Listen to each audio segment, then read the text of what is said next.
बिस्मिल्लाहिर्रहमानिर्रहीम। अस्सलाम वालेकुम नाज़रीन, प्रोग्राम मुकाबिल में मेरे और आमिर मतीन साहब की तरफ से तमाम देखने वालों को हम खुशामदीद कहेंगे। नाज़रीन, जो पाकिस्तान के अंदर किसान की हम बात करते हैं तो उसके हालात कुछ ज़्यादा अच्छे नहीं हैं। हमारे पास ये जो खबर आ रही है और इसमें बताया जा रहा है कि रवां साल जो अहम फसलें थीं उनमें 13.5% की कमी हुई है। और ये हम नहीं कह रहे बल्कि इसका बाकायदा तौर पर जो एतराफ़ है वो मनसूबाबंदी कमीशन ने किया है और वो ये वाज़े कर रहे हैं कि जो हुकूमती पॉलिसी के अंदर गलतियाँ हैं उनकी वजह से पैदावार में कमी हुई है। लेकिन अब आगे बजट भी आने वाला है। बजट अवाम के ऊपर कौन सी बिजलियां गिराएगा, क्योंकि महंगाई की चक्की में पिसते हुए अवाम पर कई और सितम है जो खबरों में नजर आता है कि ढाने के लिए तैयार नजर आ रहे हैं। वो भी इसके ऊपर हम बात करेंगे। लेकिन इसके साथ साथ जो मौजूदा हमारी पॉलिटिकल सिचुएशन है उसको भी डेफिनेटली उसके ऊपर भी आमिर साहब का तजिया लेंगे कि हुकूमत के लिए जो इस वक्त पाकिस्तान तहरीक इंसाफ की एहतजाजी कॉल है ये कोई तस्लीम करे या नहीं करे, मगर एक ये किसी चैलेंज से कम नहीं है मौजूदा सिस्टम के लिए। उन्होंने अब फैसला किया है कि सिर्फ इस्लामाबाद नहीं बल्कि पूरे मुल्क के अंदर हम एहतजाज करेंगे। और इमरान खान साहब की जो मौजूदा हिकमत अमली है वो कितना बड़ा इम्तिहान इस मौजूदा हुकूमत के लिए खड़ा कर सकती है, इसके ऊपर बात होगी। और खासतौर पर ये जो बहस छिड़ गई है नए चीफ इलेक्शन कमिश्नर के नाम के हवाले से, इसके ऊपर भी हम बात करेंगे। आमिर साहब, किसान की आवाम की बात को हम करते हैं, लेकिन अगर तराजू के दोनों पलड़ों में सिचुएशंस को रखें तो हुकूमत तो कहती है कि सब ज़बरदस्त है, जितनी मर्जी शराइत IMF लगा दी हम पूरी कर जाएंगे, जितने भी चैलेंजेस हैं उनसे नबरदाज़मा हो जाएंगे। मगर जो पब्लिक बात कर रही है या जो रिएक्शन पब्लिक के या ग्राउंड लेवल से आ रहा है वो ये कह रहे हैं कुछ नहीं हो सकता, ये सिर्फ खाम ख्याली है, कुछ नहीं हो सकता, सितम ज़रीफ़ी है सारी की सारी। जी, ये बड़ा बहुत ही आपने एक मेरे दिल को छूने वाली बात कर ली है कि हर दौर में ये होता है कि जो रूलर्स एंड द रूल्ड, जो हुक्मरानों में और अवाम में एक थोड़ा सा फ़र्क होता है, मगर इतना ज़्यादा नहीं होता कि लगता ही है कि वो जो टेल ऑफ टू सिटीज़ हमने पढ़ा था कि वो किसी और दुनिया में रह रहे हैं। ये ज़मीनी हक़ाइक़ बिल्कुल ही मुख्तलिफ हैं कि अगर आप हुकूमत को देखें तो वहाँ पे एक पार्टी माहौल है जो है। बिल्कुल बड़ी अच्छी बात है कि हमने जंग जीती है, मगर अभी जो है अभी जिस तरह की धमकियाँ आ रही हैं अभी मसला टला नहीं है। वो अब जिस तरीके से सुनते हैं कि वो SU-57 ले रहे हैं, F-35 ले रहे हैं, उनके पास बेतहाशा पैसा है, तो ये फ़िक्रमंदी की ज़रूरत है और वो संजीदगी जो है यहाँ पे नज़र आनी चाहिए। वो बिल्कुल नहीं है, नज़र ही नहीं आ रही है।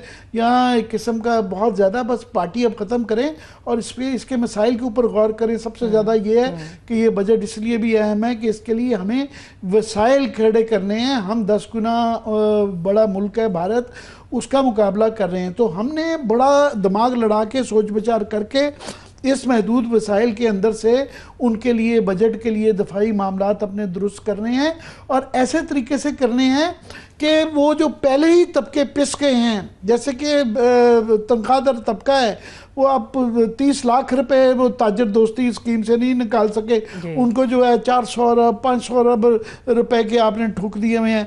उस तरह ही जो पहले भी गरीब तबके हैं, वो बजट को मैं आसान कर देता हूँ। बजट के ऊपर क्योंकि बहस चल रही है उनको कि गवर्नमेंट के एक अपने फिगर्स होते हैं, सिलेक्टिवली वो पिक एंड चूज़ कर लेते हैं, मगर सबसे ज़्यादा इंपॉर्टेंट चीज़ें ये जो देखी जाती है वो गुर्बत देखी जाती है, बेरोज़गारी देखी जाती है और साथ में महंगाई देखी जाती है।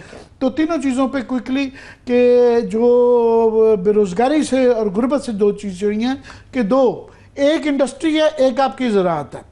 इंडस्ट्री में 1.5% LSM जो लार्ज स्केल मैन्युफैक्चरिंग है, जिसके अंदर तमाम ही बड़ी आपकी सनतें आ जाती हैं, वो उनका जो है 1.45 माइनस, वो पिछले साल भी माइनस में गया, वो इस साल भी माइनस गया। जब इंडस्ट्री आपकी नहीं चलती इसका मतलब है कि आपकी बेरोज़गारी बढ़ेगी, कई यूनिट्स बंद, बेरोज़गारी बढ़ेगी। और अभी जो बताया जा रहा है बजट के अंदर जो इशारे दे रहे हैं कि 1% से की बजाय इनकम टैक्स के ऊपर उनके 29% लगाना चाह रहे हैं। उनको कोई पता नहीं खबर क्या देते हैं, अभी तक तो दूर दूर तक नहीं आ रही कि उनका बुनियादी मसला जो है इनपुट्स बड़ी महंगी हैं, बिजली बड़ी महंगी है, फिर आप टैक्सेस भी ज़्यादा लगाएंगे, सेल टैक्सेस भी ज़्यादा करेंगे तो और मुश्किलात आएंगे। ये आ गई इंडस्ट्री। सबसे ज़्यादा जो आपने जहाँ से शुरुआत की वो ज़राअत की है।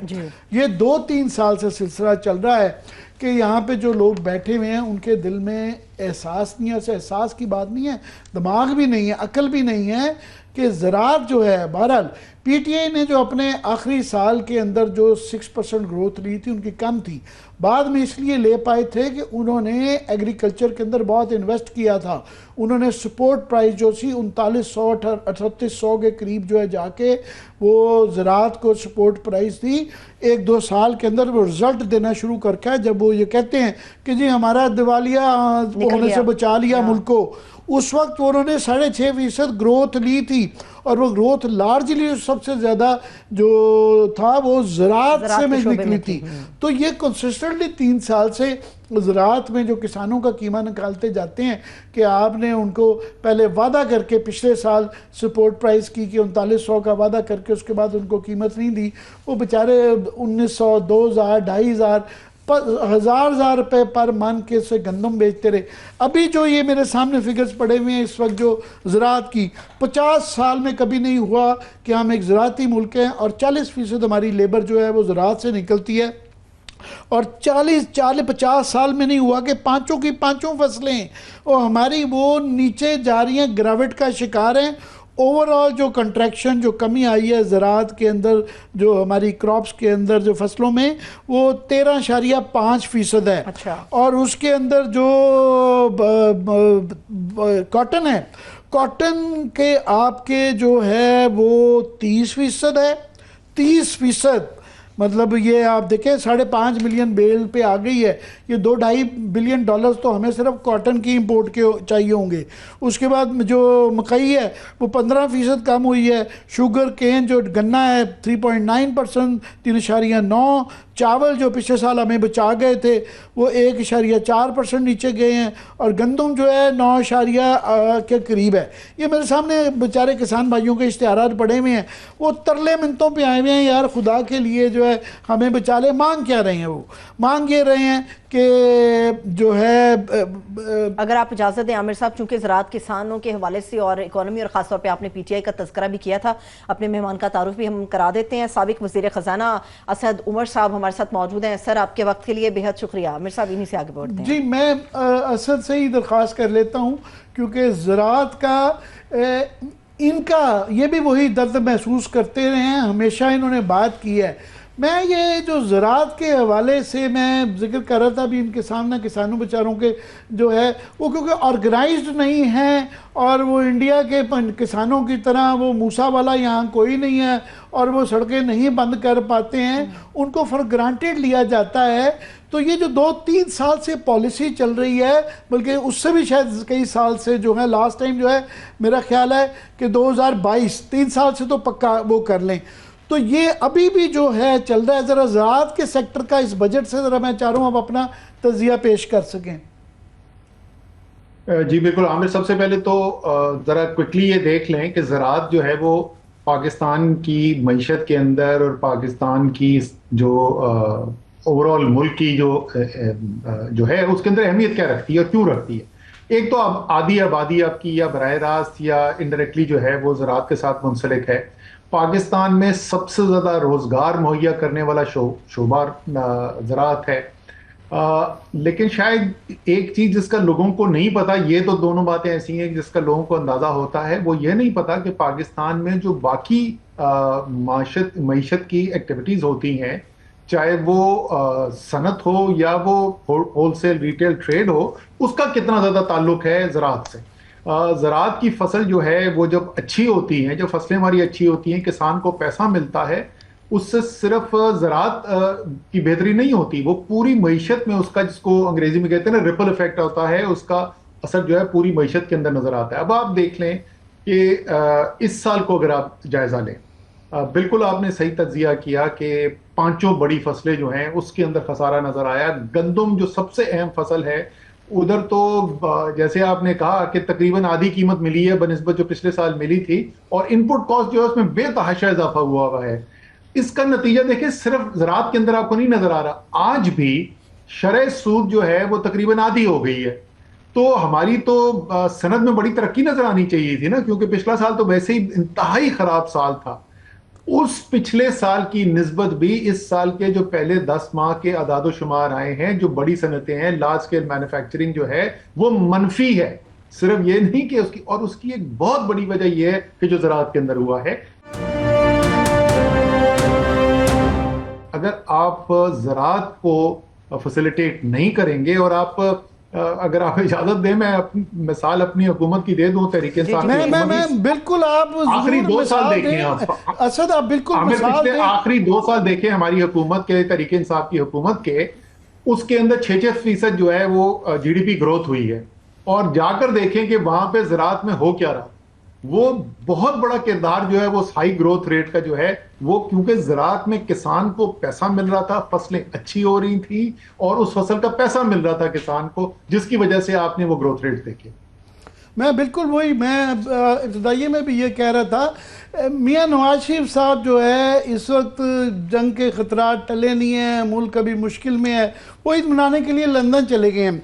और लंदन में उन्होंने सहाफ़ियों से बात करते हुए उनका एक तरीक़ाकार है, एक चीज़ को वो रिपीट करते रहते हैं अगेन एंड अगेन।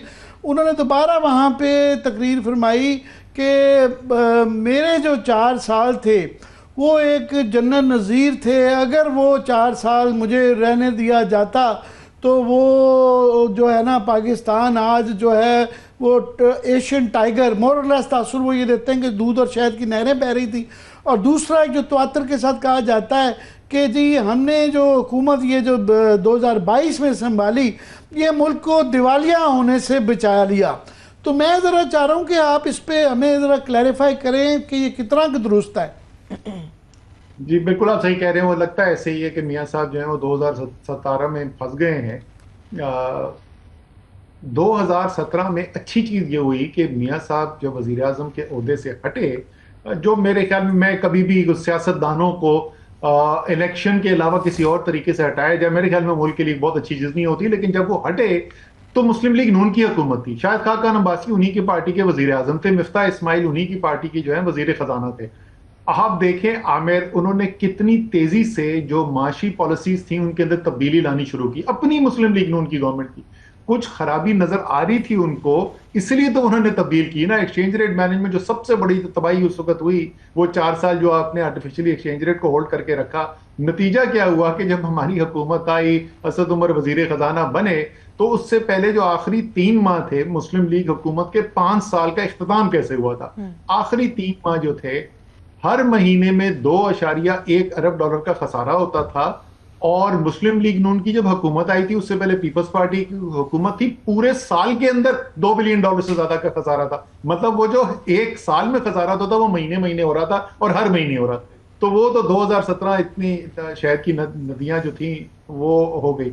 अब आ जाए, ये वाली जो कहानी सुनाई गई है कि हमने रियासत बचा ली और अपनी सियासत कुर्बान कर दी। चलो, कम से कम एक अच्छी बात यह है कि इसमें ये तो मानते हैं कि सियासी तौर पे दिवालिया निकल गया है। मईशत के जो उस वक्त के हालात थे, जो बैंकरप्सी की बात करते हैं, हमने दिवालिया होने से बचा लिया।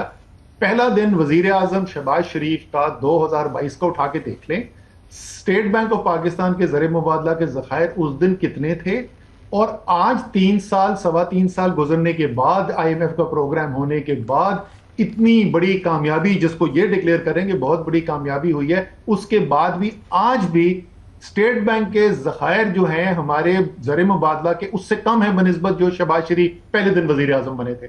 और पहले तो वो हुआ यह था कि पाकिस्तान की हालिया तारीख की सबसे कम सतह पे $3 अरब पे आ गए थे। तो दिवालियापन के नहज पे तो पहुंचाया अल्हम्दुलिल्लाह इसी हुकूमत ने। अच्छी बात है, मुल्क के लिए हमें खुशी है कि वहां से हम निकले हैं, एक स्टेबिलिटी आई है। ग्रोथ बिल्कुल नहीं आई, उस पर आगे तफसील में बात कर सकते हैं। हाँ, स्टेबिलिटी बिल्कुल आई है, और वो जो बैंकरप्सी का रिस्क था वो अब नहीं है अल्हम्दुलिल्लाह। वो अच्छा कि आपने थोड़ा सा क्लैरिफाई कर दिया कि मज़े की बात यह है कि वो 4 साल का जिक्र करते हैं, हालांकि उनकी हुकूमत जो है, जिस तरह आपने कहा, शाहिद खाकान अब्बासी 5 साल रही, मगर वो उनके साल का वो जिक्र नहीं करते, अपने का दौर का जिक्र करते हैं। दूसरा, जब वो ये बार बार जिक्र करते हैं, उससे ये लगता है कि वो आजकल की हुकूमत, मियाँ शहबाज शरीफ साहब की हुकूमत और उनकी साहबजादी की याद रहे कि पंजाब गवर्नमेंट वो चला रही हैं। तो लगता यह है कि वो आज के देखते हुए हालात का भी मुकाबला कर रहे हैं कि मैं बेहतर था जिस तरह की शहबाज शरीफ साहब एक किस्म का इनडायरेक्टली वो उनके ऊपर भी एक इशारा चल रहा है, आपको भी ये लगता है कि क्रिटिक है? इनडायरेक्टली नहीं आमिर, इनडायरेक्टली नहीं है, डायरेक्टली है। आप 2024 की इलेक्शन कैंपेन के इश्तिहार मुस्लिम लीग नून के उठा के देखें, वो सारे बात करते थे 2017 की, हालांकि 1.5 साल हुकूमत करके वजीर आजम शहबाज शरीफ की हुकूमत खत्म होने के बाद इलेक्शन होने जा रहा था। वो ऐसे ऐड करते थे कि ना वो 1 साल शाहिद खाकान अब्बासी का, ना वो 1.5 साल शहबाज शरीफ का, वो मुस्लिम लीग उनके थे ही नहीं। तो ये हम मान लेते हैं बात, अगर मियां नवाज शरीफ कह रहे हैं। मैं बाकी सेक्टर्स पे भी जा रहा हूं, मैं क्विकली मगर जो है ज़राअत को ज़रा रैप अप करना चाह रहा हूं कि वो मांग क्या रहे हैं। आज उनके सारे अखबारात में इश्तिहार छपे हुए हैं, वो कहते हैं कि जनाब आप हमें जो है ना ये जो जनरल GST लगा रहे हैं अक्रॉस द बोर्ड, ख़ास तौर पे 18% जो है आप फर्टिलाइज़र के ऊपर, 14% ट्रैक्टर के ऊपर, ट्रैक्टर के टूल्स के ऊपर जो है 18% लगाने जा रहे हैं, ये ना लगाएं। दूसरा उनका ये है कि हमें कोई आप सपोर्ट प्राइस का कुछ इंडिकेशन दें, या कम से कम 25% हमें कोई रिटर्न ऑन इन्वेस्टमेंट की कोई किसी किस्म की इंश्योरेंस का या कुछ और निज़ाम कर दिया जाए। तो आपके ख्याल में जो उनकी डिमांड्स हैं वो किस हद तक वैलिड हैं? देखिए, उनकी जो इनपुट कॉस्ट है, जो फार्म किसान जो है जो चीज़ें इस्तेमाल कर रहा है, उनकी जो कीमत है वो तो बहुत बिल्कुल ही लेजिटिमेट उनका डिमांड है, उनका मुतालबा है। आप उठा के देखें कि जिस वक्त गंदम की कीमत जो है वो 37-38 से नीचे आके 22-23 पे आ रही थी, तो जो उसको डालना पड़ता है अपनी फसल के लिए, उसकी कीमत कहां से कहां जा रही थी। और अगर आप उसको आगे कुरैत को देखेंगे तो आपको नजर आएगा कि उसकी जवाब कोई नहीं बनती थी कि वो जो फार्म की इनपुट्स हैं उसकी कीमत इतनी ज्यादा क्यों बढ़ रही थी। तो पहले तो वो एक अनजस्टिफाइड, एक जो कहना चाहिए कि जो हक बजानिब नहीं थी, उन्होंने वो भारी कीमत अदा की। अब उसके ऊपर आप कह रहे हैं कि टैक्स भी लगाने जा रहे हैं। और देखिए, कोई भी शोबा जो होता है ना, या कोई भी शहरी है मुल्क का, या मुल्क में रहने वाला कोई शख्स है, तो वो इंसाफ कम से कम मांगता है। तो अगर आपने एक इतना बड़ा एक्शन लिया पिछले बजट के अंदर, आपने रिटेल के ऊपर टैक्स लगाया, ताजिर हजरात के ऊपर टैक्स लगाया, और उसमें से आप 100 मिलियन नहीं इकट्ठा कर सके, और अब आप कह रहे हैं कि अरबों रुपए जो है फार्म की इनपुट के ऊपर GST लगा के आप ले लेंगे, तो जाहिर है आगे से रिएक्शन आएगा ना। कोई इंसाफ तो नजर आना चाहिए। और अभी तो प्रॉब्लम ही यही हो रहा है कि जो डॉक्यूमेंटेड सेक्टर है इकोनॉमी के, उसके ऊपर आप टैक्स का जो बोझ है बढ़ाए चले जा रहे हैं। जो मुतवस्सित तबका है, नौकरी पेशा जो तबका है, उसको आपने पीस के रख दिया पिछले बजट के अंदर। इसी तरीके से जो डॉक्यूमेंटेड सेक्टर की जो मईशत है, उस पर आप टैक्स बढ़ाते चले जा रहे हैं। नतीजा क्या हो रहा है इसका? हमें दोनों चीजें देख लें। पहले तो प्रोफेशनल को देख लें कि वो जो आपने टैक्स बढ़ा दिया, इतना ज्यादा होशरुबा टैक्स बढ़ा दिया तनख्वाहदार तबके के ऊपर, नतीजा ये नजर आ रहा है कि पाकिस्तान को छोड़ के मुल्क से बाहर काम करने के लिए जो लोगों की तादाद है तकरीबन उसमें 3 गुना इजाफा हो गया। वो 3 लाख से 8 लाख से ऊपर चली गई है। तो लोग मुल्क छोड़ छोड़ के जा रहे हैं। जो आपका सबसे ज्यादा स्किल्ड प्रोफेशनल लोग हैं वो छोड़ के जा रहे हैं। इसी तरीके से आप किसी बैंकर से बात करें, किसी फाइनेंशियल इंस्टीट्यूशन से बात करें, वो आपको बताएंगे कि पिछले 2 साल के अंदर जितनी मनी लॉन्ड्रिंग हुई है और जितने बड़े तादाद के ऊपर सरमायाकारों ने सरमाया पाकिस्तान से बाहर निकाला है, वो शायद पहले कभी भी नहीं हुआ था। तो आप जब जरूरत से ज्यादा बोझ डालेंगे तो यही होगा। ये तो 21वीं सदी जो है, दुनिया खुली हुई है। जो काम करने वाले हैं वो बाहर जाके नौकरी शुरू कर देंगे, जो कारोबार करने वाले वो सरमाया बाहर ले जाके कारोबार करेंगे। एक और टॉपिक जो कि मेरे दिल को भी बड़ा अजीज है, क्योंकि मैं आपसे भी सुनता रहा हूँ, वो तालीम का और हेल्थ का, ये सोशल सेक्टर्स है। अभी डेवलपमेंट इन्होंने जो बताया जा रहा है 4.1 ट्रिलियन का डेवलपमेंट का बजट रख लिया, ज़्यादातर वो सूबों पे डाल दिया। पता नहीं सूबे करते हैं नहीं करते, वो एक अलग बहस है। मगर जो MNS MPS का 50 अरब रुपया है, जो कि एक बिल्कुल रिश्वतस्तानी का रास्ता खोलने वाली है, उसको रख लिया। और जो प्रपोज्ड अब बताया जा रहा है कि एजुकेशन का स्लैश कर रहे हैं 27%, और हायर एजुकेशन का जो है वो 32% कम कर रहे हैं। सेहत के भी कोई इतने अच्छे फिगर्स नहीं आ रहे। क्या कहेंगे इस पे? जी, सबसे पहले तो जो तरक्याती बजट है उसको अगर आप मजमूई तौर पे देखें तो पिछले 20-25 साल के अंदर क्योंकि हमारे बजट के खसारे बढ़ते चले जा रहे थे, हमसे रेवेन्यू इकट्ठा नहीं किया जाता, अखराजात बढ़ते चले जा रहे हैं, खासतौर पे सूद पे अदायगियाँ जो हैं वो होशरुबा तक बढ़ चुकी हैं।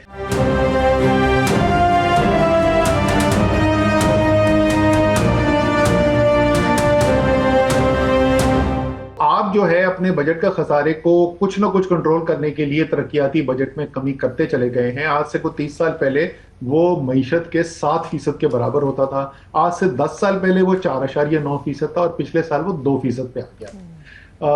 बजट जो है हमने ये भी देखा है पिछले 3 साल से हम ये देख रहे हैं तवातर से कि जो तरक्याती अखराजात के लिए बजट रखा जाता है उस पर बहुत बड़ी छुरी चलती है और जब साल खत्म होता है तो उससे जो बजट में रखा गया था पैसा उससे कहीं कम खर्च किया जाता है। तो पहला सवाल तो ये है कि अगर यहाँ पे रख भी दिया है तो क्या वाकई में वो खर्च होगा कि नहीं होगा सूबों के ऊपर। और वो ठीक बात है, सूबों को ज्यादातर डेवलपमेंट एक्सपेंडिचर जो है वो सूबों का होना चाहिए, उसमें कोई खराबी नहीं है क्योंकि सेहत तालीम जो है ये सारे डिफॉल्ट सब्जेक्ट हैं। 18वीं तरमीम के बाद ये सूबों की जिम्मेदारी है। मसला वहां पे ये हो रहा है कि क्योंकि आपका बजट का खजाना आपसे कंट्रोल नहीं हो रहा, रेवेन्यू जो आपने इकट्ठा करना है उन सेक्टर से और उन लोगों से जिनको टैक्स देना चाहिए और वो नहीं दे रहे, तो आप जो है उसका बोझ डाल रहे हैं सूबों के ऊपर कि तुमने अपने बजट में सरप्लस दिखाना है, यानी जो तुम्हारी आमदनी है पूरी वो आप खर्च नहीं कर सकते, आपने उसमें से पैसा बचा के रखना है ताकि जो वफाक का खसारा होगा उसको ऑफसेट किया जा सके सूबे के जो सरप्लस है उसके साथ। तो जब आप उनसे सरप्लस रखवाएंगे तो इसका मतलब कि वो पैसा जो कि तालीम पे खर्च हो सकता था, जो सेहत पे खर्च हो सकता था और अवाम की जरूरियात पे खर्च हो सकता था, वो उस पे खर्च होने के बजाय वो बैंक में रखा जाएगा और वो जो मजमूई खसारा है उसको कम करने के लिए उसको इस्तेमाल किया जाएगा। तो इस वक्त तो पिछले 2-3 साल से ये बहुत बड़ा प्रॉब्लम खड़ा हुआ है। जी, एक और जो रहता है कि हुकूमत का जब पिछले साल भी उन्होंने 2000 अरब बढ़ाया, इस दफ़ा भी जो है रेवेन्यू टारगेट्स बहुत एम्बिशियस किए हुए हैं। अवाम से जब कुर्बानी मांगी जाती है तो एक सिंबॉलिकली कम अज़ कम जो है ना वो नज़र आना चाहिए और इनफैक्ट भी होना चाहिए और सिंबॉलिकली भी कि नज़र आए कि गवर्नमेंट जो है अपने एक्सपेंडिचर्स कम कर रही है कि वो है। तो वो पिछले साल भी 26% उन्होंने एक्सपेंडिचर बढ़ा दिया। अभी देखेंगे कि कितनी कटौती करते हैं नहीं करते हैं, कोई अच्छे इशारे अभी तक नहीं आ रहे। पर सिंबलिज्म होता है, एक प्रैक्टिस है जो कि मुझे हर साल तकलीफ रहती है। वो वैसे आपके दौर में भी ये होती रही है और मेरा उस वक्त भी ये ऑब्जेक्शन होता था कि जी एक बादशाहत का निज़ाम है कि जो लोग आपके साथ काम करते हैं ना मिनिस्ट्रियाँ, उनसे एक प्यार मोहब्बत तो हो जाता है और टैक्स के टारगेट पूरे नहीं होते, फाइनेंशियल कोई इतनी आला कई सालों से चीज़ें नहीं चल रही, मगर जी ईसीसी के जो मिनिस्ट्रीज आ जाती हैं उनके लिए एजाज़िया दिया जाता है, डबल ट्रिपल जो है बोनसेस और जो है तनख्वाह एक एक्स्ट्रा दे दी जाती है। और कोई एक्सपेंडिचर्स कम करने का अमेरिका में इस वक्त सबसे बड़ा यही इशू है कि जी एक्सपेंडिचर कम करें आप अपना खसारे के लिए, उस पर क्या कहेंगे आप? अच्छा, ये जो है बिल्कुल शाखर्चियाँ जो हैं इसके ऊपर कंट्रोल करना चाहिए। ये तहरीक इंसाफ की हुकूमत में कोशिश की गई, को बहुत ज़्यादा कामयाबी नहीं हासिल की हुई, लेकिन कोशिश की गई। लेकिन मैं आपको ये बात बता दूं, ये एक उसूली था जिस तरह आपने कहा ना सिंबलिज्म के तौर पे, क्योंकि सब पर बोझ डाला जा रहा है तो वो बोझ जो है वो नज़र आना चाहिए कि सब उसके अंदर हिस्सा डाल रहे हैं। लेकिन ये जो है ये निस्बतन छोटी रकम है जिसके अंदर इससे आपका बजट के खसारे का इतना ज़रा फर्क नहीं पड़ेगा। ये एक इंसाफ की बात है। बजट के खसारे पे आमिर इस वक्त पिछले साल जो आपका खर्चा हुआ है तो जितना आपने दिफाई अखराजात पर खर्च किया उससे 4.5 गुना ज़्यादा पैसा जो है वो आपने सूद की रकम में खर्च किया। तो वो सबसे बड़ा इस वक्त आपका खर्चा बन चुका है। और जब तक हम इस बुनियादी इशू से डील नहीं करेंगे तो ये जो अखराजात का जो पहाड़ हमारे सामने नजर आ रहा है ये हमसे कंट्रोल नहीं होने वाला। जाहिर है इसको एक ऐसे तरीके से सोचे समझ अच्छी प्लानिंग के साथ करना चाहिए। आपको बैंकिंग सिस्टम की, फाइनेंशियल सिस्टम की स्टेबिलिटी जो है उसको किसी सूरत जो है वो उसमें प्रॉब्लम्स नहीं आनी चाहिए, लेकिन इसको इग्नोर करते रहना और आप ये कोशिश करें कि बाकी इधर उधर से मैं पैसा बचा दूं। देखें अब दिफाई अखराजात जो हैं वो भी मईशत के हुजूम के लिहाज से कम होते गए हैं पिछले 3 दहाइयों से। अब जो सूरत हाल है, जो नरेंद्र मोदी के इस वक्त ऐलानात हैं, जो उन्होंने कर दिया, जिस तरीके से मुल्क पे हमला किया, तो जाहिर है आपको दिफा पे और खर्च करना पड़ेगा। तो पैसा अगर आपके कहीं बड़ा पैसा है जहां से वो बच सकता है, वो ये डेट सर्विसिंग का पैसा है। और मेरे ख्याल में, और औरंगजेब जो है वो बैंकर रहे हुए हैं, मेरे ख्याल में इनको इस बजट के अंदर इकदामात शामिल करने चाहिए और यहां से काम शुरू होना चाहिए। मजीद अब इसके अंदर देर नहीं हो सकती, डेट रिस्ट्रक्चरिंग की जाए, ताकि जो डेट सर्विस इतना बड़ा अजदा बन गया है, 7.7% मीशत का जो है वो सिर्फ वहां पे जा रहा है, जैसे मैंने कहा दफाई अखराजात से 4.5 गुना ज्यादा है, उसको आपको कंट्रोल करना पड़ेगा। सही। ये जो आप इशारे कर रहे हैं कि डेट रिस्ट्रक्चरिंग जो है पूरा उसका एक ड्रास्टिक किस्म का निज़ाम, क्योंकि जिस तरह आपने जिक्र किया कि इस वक्त सबसे बड़ा चैलेंज यही है कि हमें बहरहाल दिफा का बजट बढ़ाना है, तो इन रिसोर्सेज में हमें क्या स्टेप्स करने पड़े हैं, मैं आपसे वही पूछना चाहूँगा। एक दो का तो आपने इशारा किया कि डेट स्ट्रक्चरिंग होनी चाहिए, ड्रास्टिक जो है खर्चे कम करने के लिए प्राइवेटाइजेशन का एक्सपेंडिचर और करें, इसके लिए बड़ी इतनी स्टील की एक आपको जो है ना वो बैकबोन चाहिए। तो ये इस तरह की गवर्नमेंट जो है, ये जो कि डे टू डे ही काम चलाती है, छोटा सा प्रेशर भी आता है, कोई छोटे से 2-4 ट्रेडर वो आते हैं तो पूरे साल में 30-40 लाख रुपए से ज़्यादा नहीं करवा सके, तो इनसे क्या मशवरा देते हैं, इन हालात में क्या करें कि थोड़े पैसे में बेहतर दिफा हो और कैसे वसाइल निकाले जाएं? देखिए, आपने बात बिल्कुल सही की। असल बुनियादी बात वहां पे आ जाती है कि सिर्फ ये टू बी फेयर इस हुकूमत की बात नहीं है। आप जब से मुशर्रफ साहब की टर्म ख़त्म हुई और उसके बाद आप जमहूरी निज़ाम के अंदर आए, वो पहले दिन से ही हाइब्रिड सा ही सिस्टम था, कभी ज़्यादा हाइब्रिड हो जाता है, कभी कम हाइब्रिड हो जाता है। तो आप मीडिया की रिपोर्ट्स, आमिर आप तो कवर करते रहे, आप मीडिया पे प्रोग्राम करते रहे, 2008 से लेके 2025 आ गया, 17 साल से हम यही सुनते हैं, अभी 3 महीने में हुकूमत गई, अभी 4 महीने में हुकूमत गई, चाहे जिसकी भी हुकूमत हो। तो जो सर्वाइवल के मोड में लगा हुआ होगा, तो वो क्या मुश्किल फैसले करेगा, क्या वो दूररस फैसले करेगा, वो तो बहुत ही बुनियादी चीज है। पर जाहिर है वो इकोनॉमी से बाहर है, वो पॉलिटिकल स्टेबिलिटी की बात है।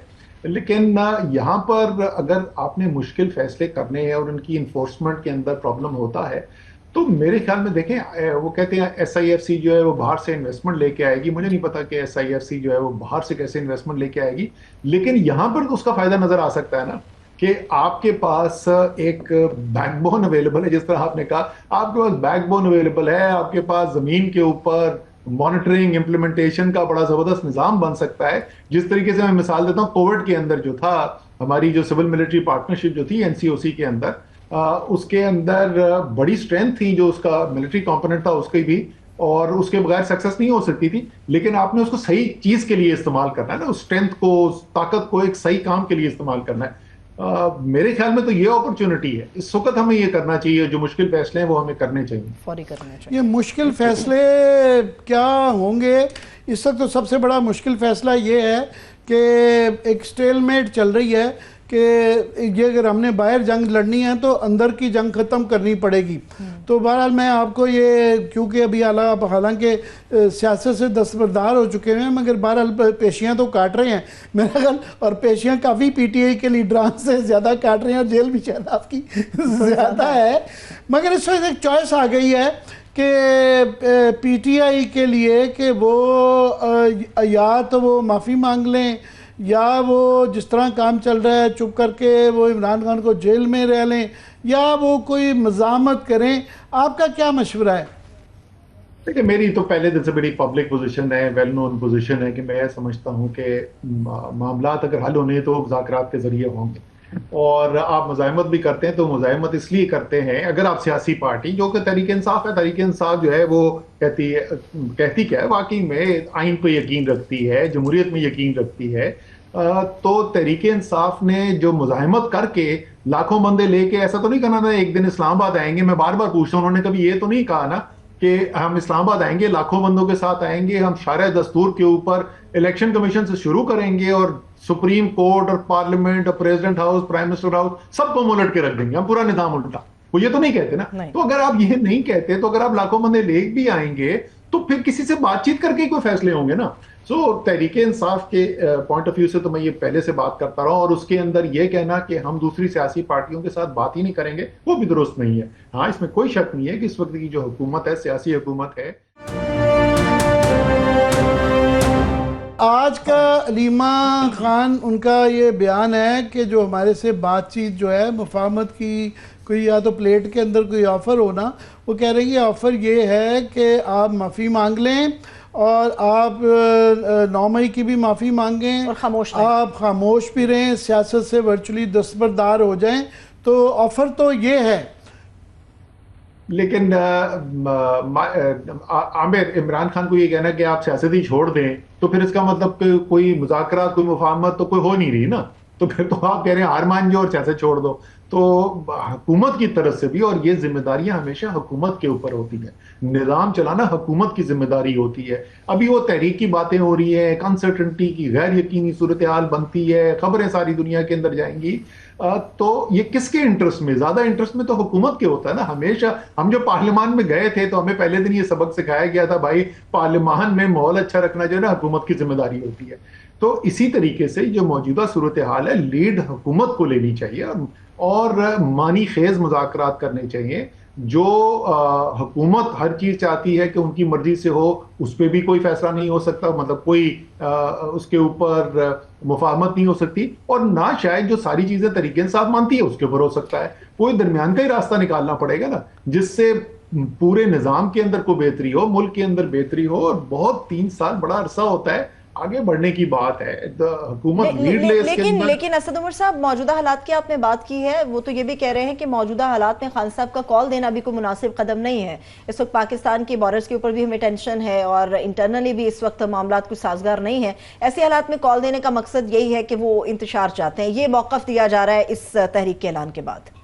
अच्छा, ये बात में उनकी वजन हो, अगर इसके साथ वो ये बोले कि देखो हम तो बड़े एक संजीदा तरीके से इस मामले का हल आइन कानून के दायरे में रहकर निकालना चाहते हैं, और हम ये बात करना चाहते हैं, और ये आगे से बात नहीं कर रहे और ये तो एहतजाज की कॉल दे रहे हैं, फिर तो मैं कहूंगा ये बिल्कुल ठीक बात की है। लेकिन अगर आप ये कह रहे हैं कि तुम चुप करके जेल में क्यों नहीं बैठे रहते परमानेंटली, और आपकी पार्टी को हम एक जो आपका बल्ले का सिंबल है, आज अभी भी जो इलेक्शन समड़ियाल के अंदर हुआ है वो आजाद उम्मीदवार ने इलेक्शन लड़ा है, अब आप इस तरीके से उस पार्टी को ट्रीट करेंगे, मुझे पता है उनके पास क्या, जैसे मैं कह रहा हूं ना, मेरे बारे में तो किसी को शक नहीं है, मैं तो डे 1 से ये कह रहा हूं कि मुज़ाकरात के जरिए, मुफाहमत के जरिए हल निकाला जाए। लेकिन मुझे पता है मैं उनको क्या बोलूं कि चुप करके जो है अपनी दवाई बर्दाश्त करते रहो, ऐसा तो नहीं होगा ना। कुछ न कुछ तो ऑफर रखनी होगी सामने, कोई तो कोई बातचीत ना बताए, कैमरास के सामने बिल्कुल भी नहीं करनी चाहिए। बाई दी वे ये भी मैं बात बोल दूं, बिल्कुल कैमरे के सामने। लास्ट टाइम जो गलती की थी, वो सारा मीडिया बाहर निकलते हैं, सारे कैमरे खड़े होते हैं, इतना प्रेशर हो जाता है।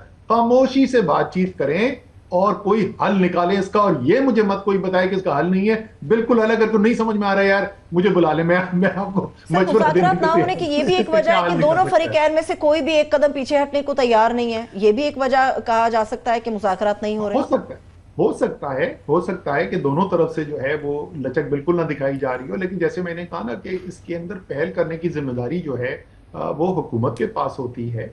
और मैं तो जिस तरीके से मैं बोल रहा हूँ कि अगर हुकूमत ये कहती है कि हम संजीदा गुफ्तगू करना चाहते हैं, और तहरीक इंसाफ कहे कि नहीं जी हम तो इन सियासतदानों के साथ बैठेंगे नहीं, तो मेरे ख्याल में गलत बात है। उनको बैठना चाहिए और अपनी बात, वो कोई बच्चे तो नहीं है ना कि कमरे में बैठेंगे तो जो कहेगी हुकूमत मान जाएंगे। भाई अगर वो बात रीजनेबल नहीं कर रहे होंगे, संजीदा गुफ्तगू नहीं हो रही होगी, अब बाहर आके बता दें कि यार ये तो एक मजाक हो रहा है। नहीं तो हुकूमत का तो सीधी सी बात नज़र आती है कि किसी किस्म का रिलीफ मिलता है या इमरान खान बाहर आते हैं, पीटीआई गुंजाइश निकलती है, तो उनकी तो सियासी मौत है, इसलिए वो बड़े क्लियर हैं, वो तो इंटरेस्टेड नहीं होंगे बातचीत में।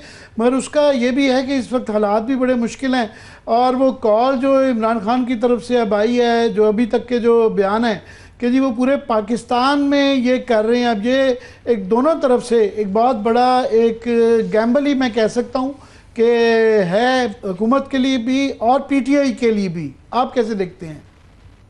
देखें, जहां तक आप हुकूमत की बात करें ना कि वो क्यों बैठे हैं और वो तो हो जाएगा, उसमें 2 चीजें मैं कहूंगा आपको। पहली बात तो ये कि हमने सियासत कुर्बान कर दी रियासत को बचाने के लिए, ये मैंने नहीं कहा, ये मुस्लिम लीग नून की लीडरशिप ने कहा, ये पीडीएम वालों ने कहा, तो इसका मतलब वो मानते हैं कि उनकी सियासत कुर्बान हुई ना।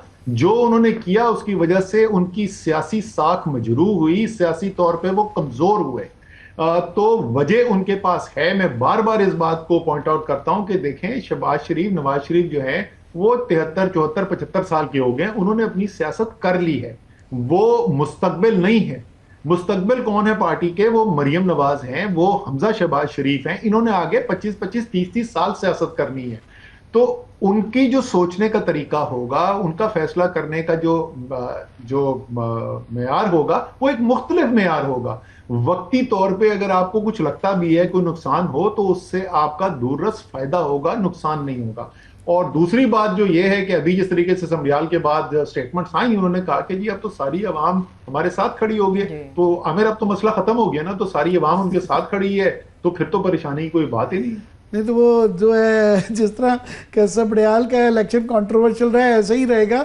मैं आपसे वादा तो वैसे बजट के ऊपर बात करने के लिए लाया था, मगर मैं रिसिस्ट नहीं कर पा रहा है आपसे ये पूछना कि पीटीआई के अंदर एक तबका है जो कि बुरे हालात में बुरे तरीके से छोड़ के गया, कि उन्होंने जो है इस्तेकाम पार्टी भी ज्वाइन की, फिर प्रेस कॉन्फ्रेंसेस कुछ ने मजबूरी की हालत में की, कुछ ने ओवरडू किया, बहुत सख्त अल्फाज इस्तेमाल किए, और कई अभी भी हैं जो सख्त अल्फाज बहुत ही ज़्यादा करवाते हैं।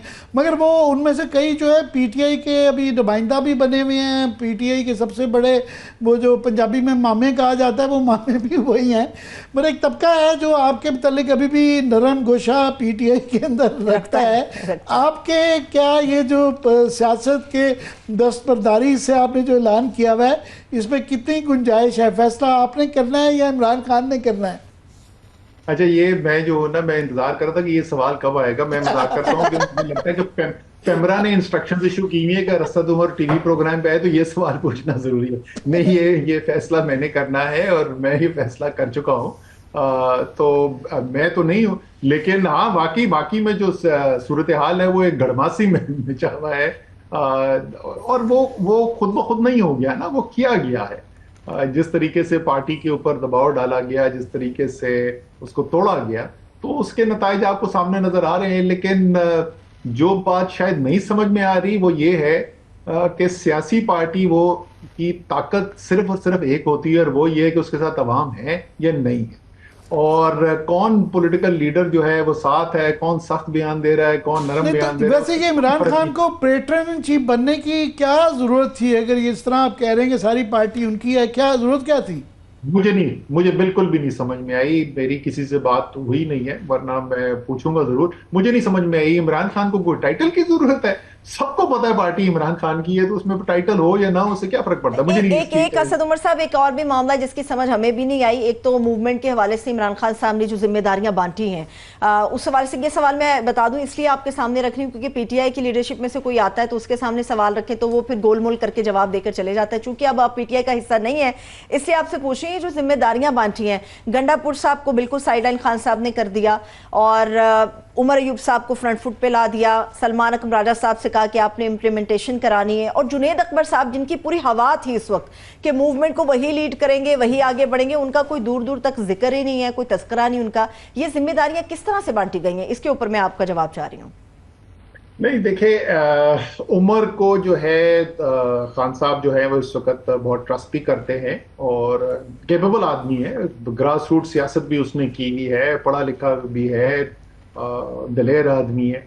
उसने अर्न की है एक इमरान खान का ट्रस्ट, और इस वक्त जो उसकी पोजीशन है। और मुझे जो इनसे बात करें तो पता चलता है कि ये कंसिस्टेंटली मैसेज खान साहब उसको देते हैं कि तुमने जो है वो लीडरशिप शो करनी है। जहां तक अली अमीन और जुनेद का ताल्लुक है, देखिए इनके बगैर जो है, लेट्स बी क्लियर, इनके बगैर कामयाब नहीं हो।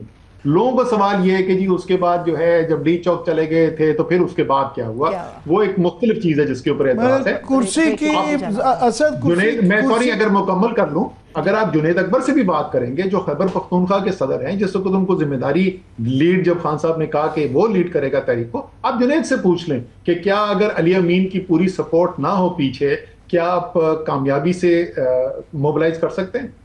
मगर कुर्सी की जिम्मेदारियां आइनी और कानूनी भी इतनी ज़्यादा होती है कि वो भी एक आपके ऊपर एक किस्म की कदगन होती है। बहुत बहुत शुक्रिया असद उमर आपका हमारे लिए वक्त निकालने का। बहुत शुक्रिया, thank you so much. Asad Umar साहब हमारे साथ मौजूद है। अब देखने वालों को अब शुक्रिया, इजाज़त दीजिए, अपना बहुत सा ख्याल रखिए, खुदा हाफिज़।